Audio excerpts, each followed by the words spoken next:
vous imaginer dans la forêt africaine. Vous y êtes? Tout le monde est dans la forêt africaine. Il fait très chaud. Très, très chaud. Vous sentez la chaleur? Oui? Vous pouvez parler, hein? Oui? Il fait très chaud, on attend la pluie. Et vous allez suivre, en n'ouvrant pas les yeux, ce que je fais, les bruits que je fais. Le village africain attend la pluie. Alors, on va faire la pluie. Vous faites avec les doigts, s'il vous plaît, ce bruit. La pluie commence à tomber. Ils sont contents. La pluie commence à tomber. Allez-y. La pluie s'accélère. On tape des pieds.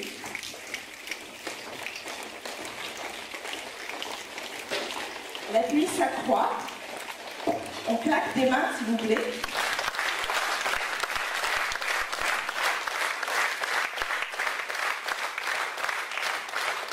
La pluie diminue.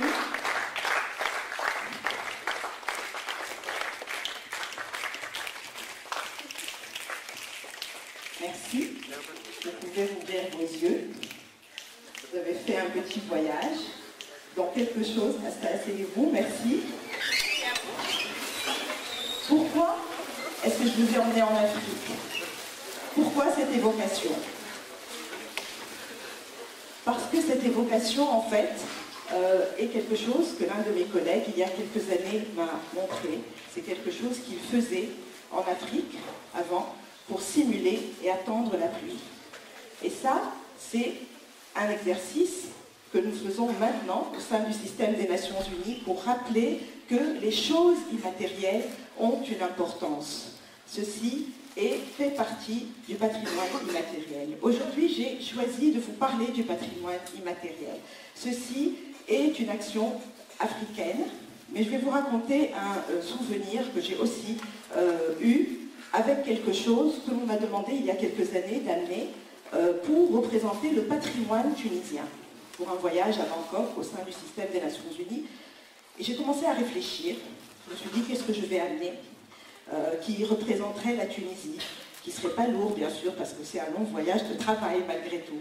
Qu'est-ce qui représenterait la Tunisie?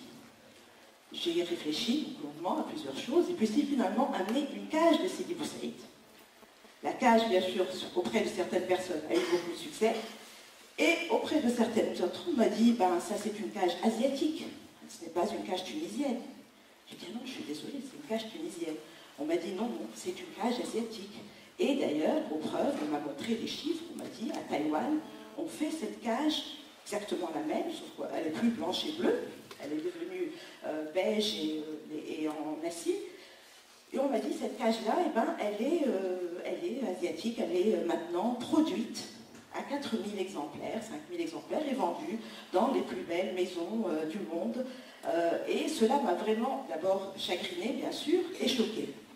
Donc j'ai choisi aujourd'hui de vous parler de patrimoine immatériel et matériel, bien sûr. On a parlé d'architecture, c'en est une, on a parlé de gastronomie, c'en est une autre. Et je voudrais vous montrer un petit film.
d'architecture, j'ai parlé tout à l'heure de la chanson de notre ami africain, j'ai parlé de la cage de Sidi Bouzid, c'est ce que l'on appelle le patrimoine immatériel.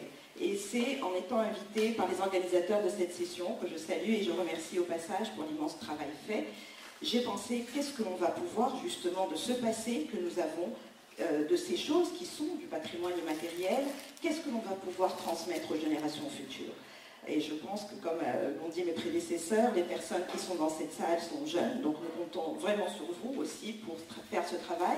Je veux juste dire que la Tunisie vient de signer, de ratifier la Convention pour le patrimoine immatériel. Je vais vous lire juste qu'est-ce que c'est que le patrimoine culturel immatériel. Ce sont les pratiques, les représentations, les expressions, les connaissances, les savoir-faire, ainsi que les instruments, les objets, les artefacts et les espaces culturels qui leur sont associés, que les communautés, les groupes et le cas échéant les individus reconnaissent comme faisant partie de leur patrimoine culturel.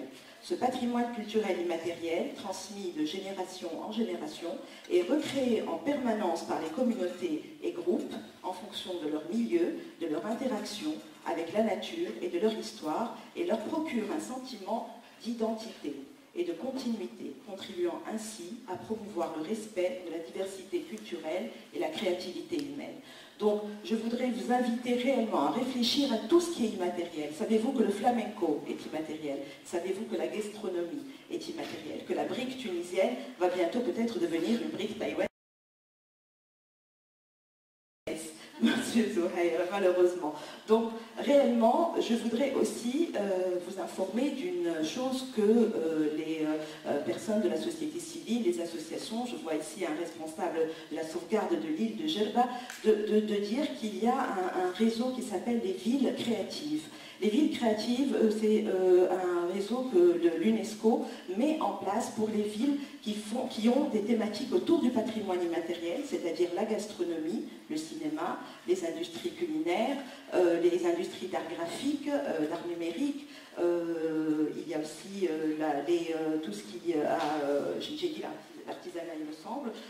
Bref, il y a 7 grandes thématiques et il y a un appel à candidature qui permettrait aux différentes associations, aux différentes villes de faire partie de ce mouvement afin que la ville puisse bénéficier d'un certain nombre d'appuis et de mettre en valeur ce patrimoine immatériel. Donc je voulais également vous montrer, parler d'une autre notion qui est la durabilité. La durabilité, si nous voulons que ce patrimoine reste et puisse être transmis aux générations futures, il faut que ce soit un patrimoine durable. On a montré tout à l'heure des photos très malheureuses de cette saleté qui maintenant envahit les villes, de ces aussi saletés visuelles aussi, de ce patrimoine qui est tous les jours, et nous sommes vraiment très fâchés partout dans toute la République de ces horreurs que l'on voit détruire la belle architecture tunisienne ancienne et pas mise en valeur du tout comme elle le devrait. Donc je vous demande aussi de réfléchir au concept de durabilité. Lorsque l'on fait une action, quelle qu'elle soit, une action économique, une action de développement, une action architecturale, il faut qu'elle soit durable. Ça veut dire qu'elle respecte l'environnement, qu'elle respecte les droits des citoyens, qu'elle respecte aussi le droit de penser, le droit d'avoir aussi pour les générations futures un environnement qui puisse leur correspondre. I want a sustainable society that can build and not destroy, that works for people and nature. Sustainability is not a technical question. It needs human answers. A sustainable society calls for new values, which celebrate cultures that include rather than exclude, and they're open to dialogue. I want people and nations. I want a green and blue future. What about you?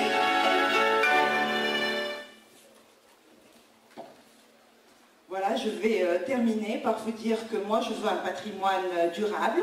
Alors je voudrais vous l'entendre dire, encore une fois, on s'est levé tout à l'heure, alors vous allez dire « je veux un patrimoine durable », si vous voulez. Hein.